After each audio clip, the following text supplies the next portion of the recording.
Walk into the space and the mood is set. Every detail flows like a silhouette. You create moments that feel like sunrise. Soft but powerful magnetic rise. You're not here for noise, you're here for design. Crafting experiences that shift the mind. This is for the visionaries who build with heart and intuition. Leaders shaping futures with an elevated, clear ambition.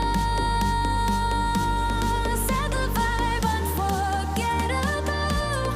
Make the moment feel intentional. Let the journey feel alive. Let the energy be emotional. Welcome to the Irresistible Events Podcast. My name is Ana Andrea, and I'm the Irresistible Experience Creator. This podcast was created because honestly, I am fed up with the bad events that are out there, and we need to fix that ASAP. Events are a marketing tool. It's a marketing strategy that helps us bring our community together, bring brand awareness to our brands, our personal brands and our business brands. They are a vehicle to make us a lot of money, and they're also a vehicle to change lives. The bar is in hell, and we need to raise the bar. So, if you're new here, welcome. I'm Ana Andrea. I'm from El Salvador. I've been planning and producing events since 2008. I learned how to do business and social events in Argentina as a student back in the day. I got a degree on event planning, and I've been obsessed with self-development events since honestly my early 20s. So here we are, and I want to help you figure out what type of event you should be building for your business, and not just any event, an irresistible experience. Irresistible experiences are fun, engaging, make money, bring community together, that change lives and businesses and relationships.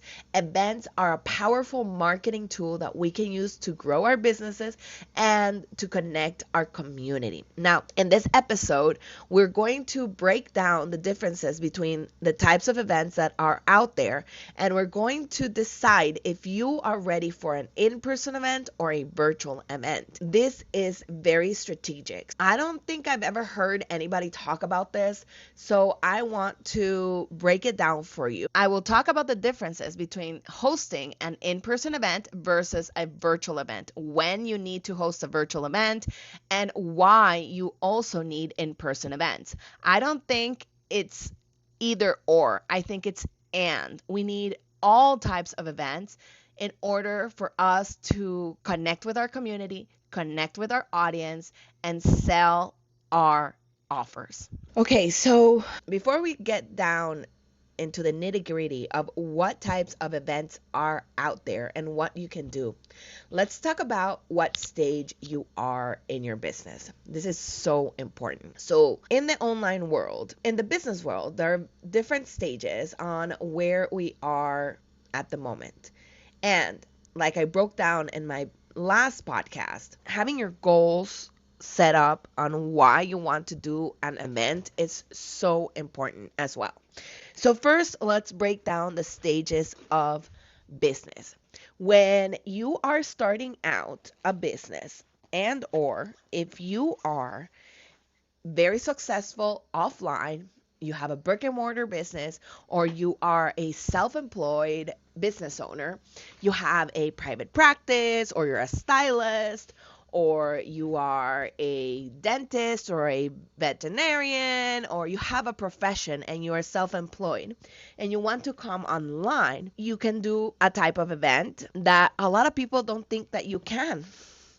Let's be honest, especially when you're seasoned online, you think that people that are successful offline cannot just come and grow their business using virtual summits, but you absolutely can. Actually, most of my clients that I produce virtual summits, they've had a successful practice and they just want to take their business online. They want to create more time for themselves and they want to stop doing the one-to-one service and going to one-to-many. So if you are at the beginning of your business, and this is if you're starting online at the beginning of your business, you should be hosting virtual summits. Now, maybe it would be helpful for you if I break down the types of events that are out there first, and then we pair them with the stage that you are in your business. So in the virtual world, we have virtual summits that can be hosted live or pre-recorded and streamed live or just pre-recorded Netflix style. Then we have virtual workshops that are generally live, virtual challenges, live webinars, live masterclasses. Then we have the 3-day enrollment virtual events. And we could also do retreats virtually. And why do I say live webinars and live masterclasses? Because I don't consider a pre-recorded evergreen masterclass or webinar a virtual event. And I'll tell you why. Because when you do it live, you have a captive audience. When you're doing it pre-recorded and evergreen, you don't have the same amount of people watching the same thing at the same time. Now, in my opinion, I don't believe webinars are an event unless they are live webinars. If they're pre-recorded, it's just a webinar. It's just a class that you can watch anytime, just like a YouTube video. But if you create a live webinar, then yes, we can consider it a micro virtual event. So I don't consider them a virtual event when it's pre-recorded and evergreen. That's just my take on it. That's my opinion on it. Okay, so that's for virtual events. Now we have the in-person events. The in-person events, we have masterminds, retreats, conferences, which AKA is the same thing as summits. You could do in-person VIP days. You can make a mix of a retreat with a mastermind. You can create a challenge, a boot camp that is in person as well. And then we have the hybrid events. Now, the hybrid events are when we mix both audiences, the live audience and the virtual audience. Now, let me break the bubble for the hybrid events. Not everybody can do it successfully because it's running 2 events at the same time. So you need a team. 100% you need a team. And you need a production team, not just a planning and coordination event team, but a production team that knows how to create a hybrid event and also directs you in a way and directs your speakers to connect with both audiences at the same time. So it's more complicated, and I honestly do not suggest it for most people. If you are an A-lister and you've been doing in-person and virtual events for a while and you want to combine both, let's do it. But if you are not wanting to do all those bells and whistles and investing all that money to do the hybrid, stick to either or, virtual or in person. Now, the difference between virtual and in person is only 20%. It's the venue that we're hosting it in. So an in-person event, the venue is obviously a place, a space that we find. It could be a hotel, it could be a co-working space, it could be a stadium, it could be a theater, it could be a park, it could be a house, it could be an Airbnb castle, it could be a villa, it could be bungalows, I could recite all the types of venues that we can host events in. And virtual, it's online. That's as simple as it gets. Now that you know the types of events that we have, let's go back to the stage of your business. So if you're starting out, definitely a virtual summit is the best way to go. I would not recommend, 100% not recommend, that you do a live conference, an in-person conference, or a in-person workshop, because you don't have a loyal audience yet that you can get those butts and seats to be filled. All right. Unless you have an offline practice that's already successful and you have clients in person that you could take to a live conference and in-person workshop, if there are still the same target audience as the audience you're building online, then we could do an in-person event as your first event if you're just starting out online. But you need to have a community. That is a requirement for you to have a successful in-person conference or workshop or event of any kind, is for you to have an already thriving community. The biggest fear, thing that keeps you up at night and makes you sweat, getting people to go to the event.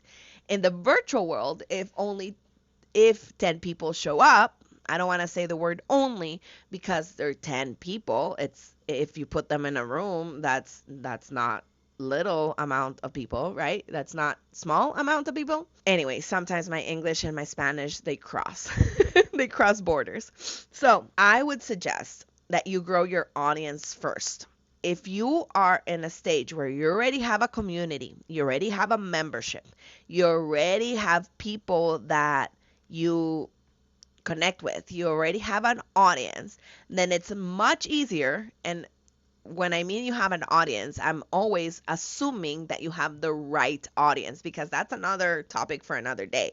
If you have the wrong audience, nobody's going to show up.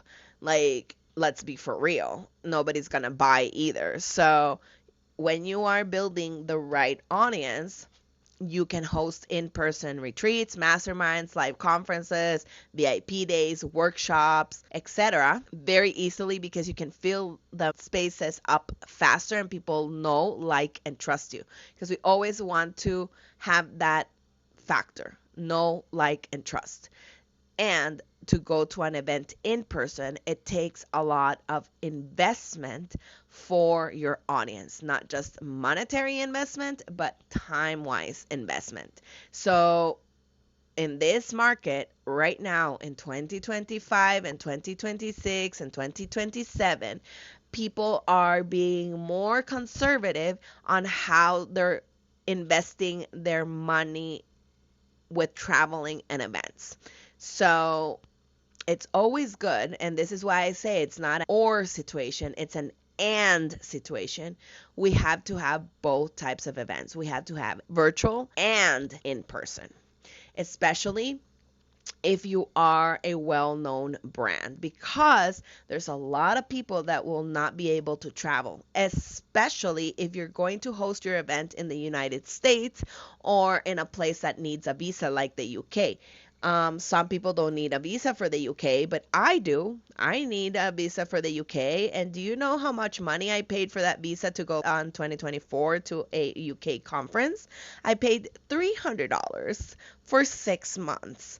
And I had to send my passport through the pop-up consulate. It's a pop-up consulate because they don't have an actual physical place here. They go to hotels twice a month to gathers people's informations and their applications, and then they send them to Colombia. So my passport had to be sent via FedEx to Colombia to get that visa. So if there are those types of barriers for your audience, they're not going to jump and invest very easily and fast. Okay, so we have to consider all those things when we're creating in-person events. We remove all those barriers. We remove the where am I going to stay, when I'm going to fly, what airline should I use, what transportation can I take, a train to the hotel, do I have to pay for Uber or Lyft, do I have to rent a car? Do I have to get a driver?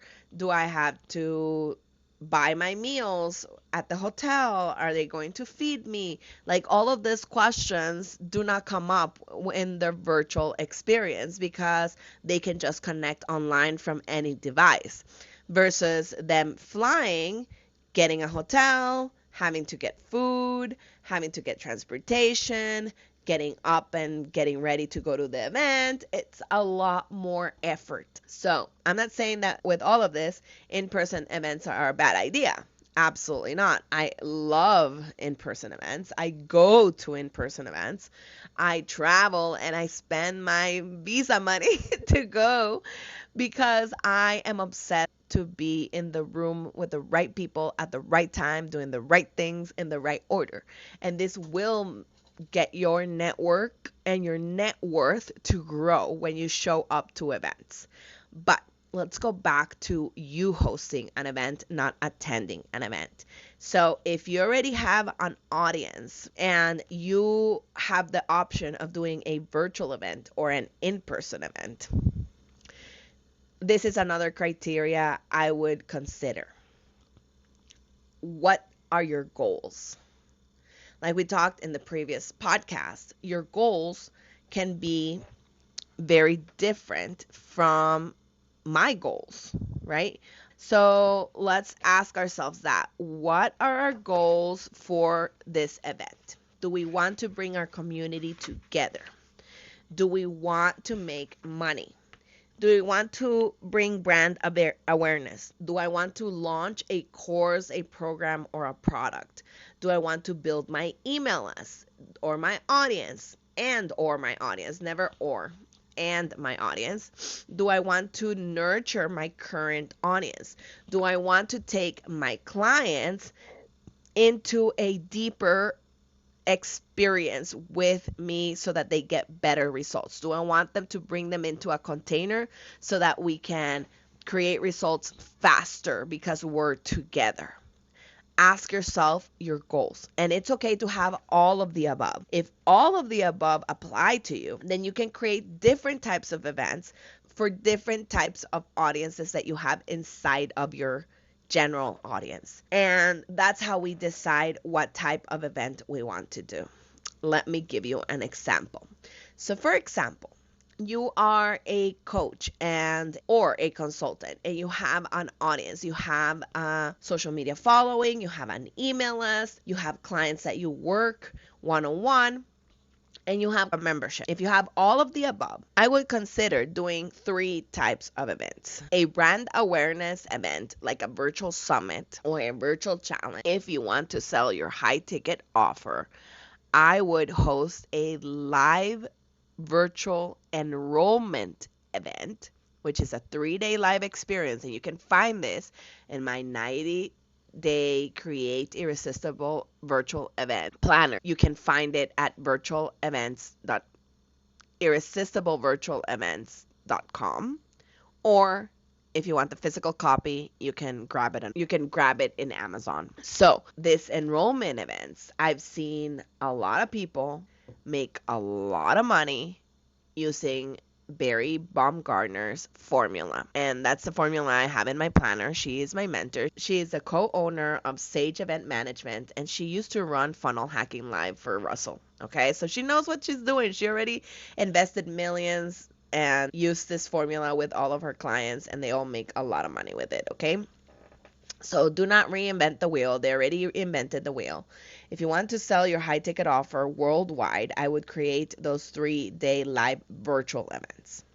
Now, if you want to bring your community together and nurture your community, I would host a conference or a workshop. Now, the workshop has a different goal than the conference. The workshop is for your audience to come and be in a container and get things done. I love those types of events. I love to get things done. That's my personality. That's part of my human design.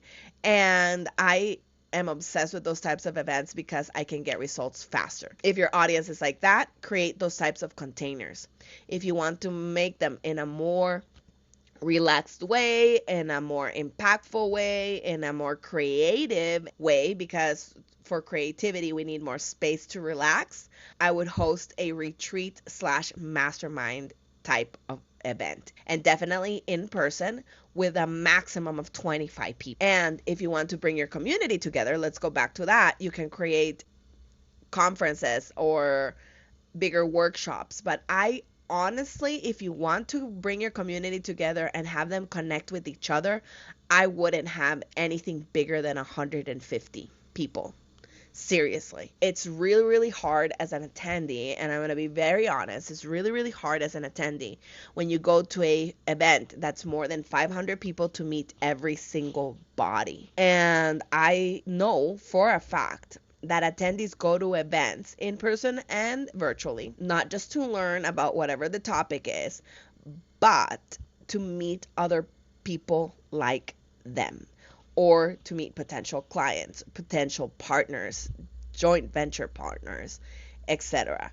People go to meet people like them. I want to connect with people like me, and I also want to connect with people that are doing better than me.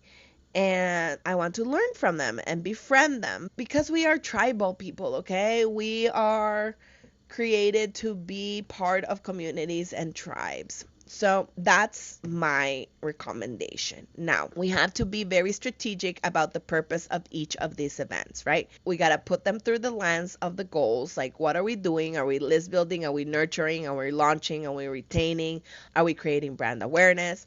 Are we bringing our community together to connect them? That's nurturing them. And one of the cool things, and I'm going to talk a little bit more on the next episode, is how we can create different experiences right now in 2026 and beyond. So we also have to think about, when we're hosting these events, I'm going to close with this. You need to think about two things: the cost versus reward. So you got to analyze time, energy, and production.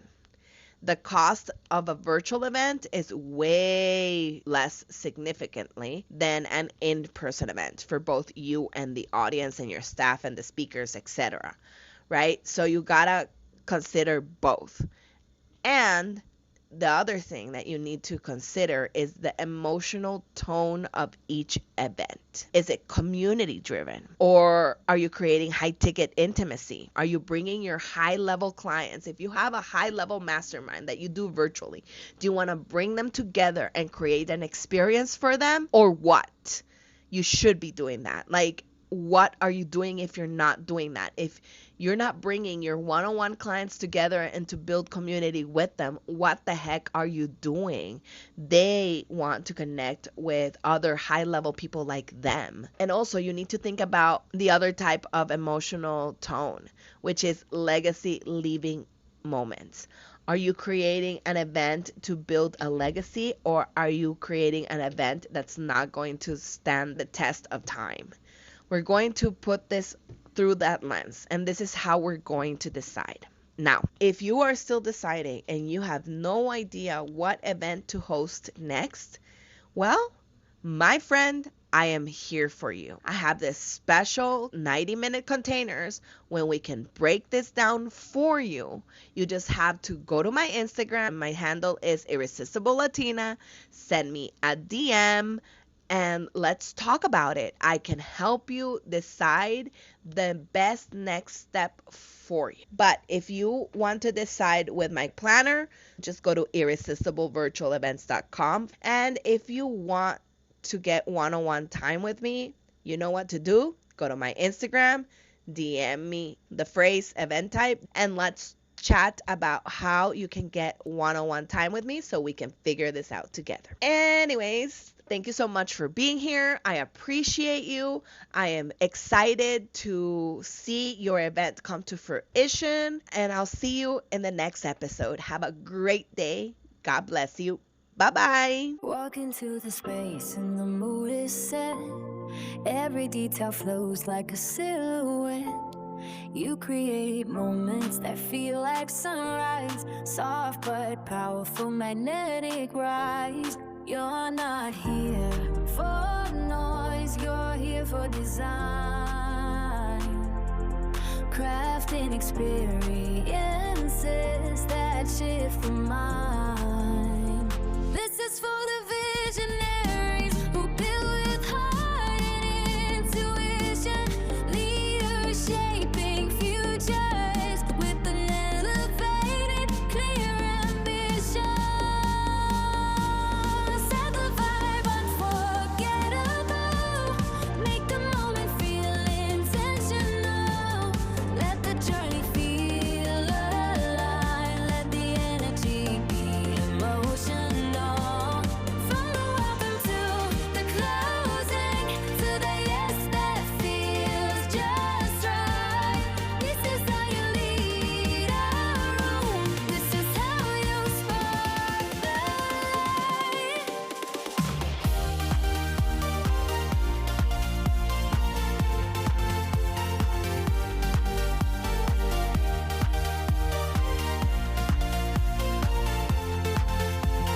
Irresistible energy.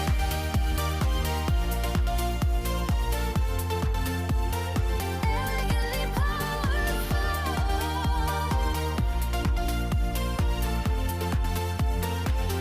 Every touch point whispers clarity. Every flow you build invites velocity. You're not hosting just another event. You're crafting a story they won't forget. No overwhelm, no chaos, just precision, just finesse. Your experiences breathe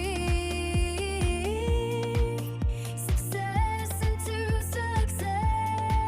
Oh, the details glow like golden arrow skies. Every choice you make lifts the room, lifts their lights.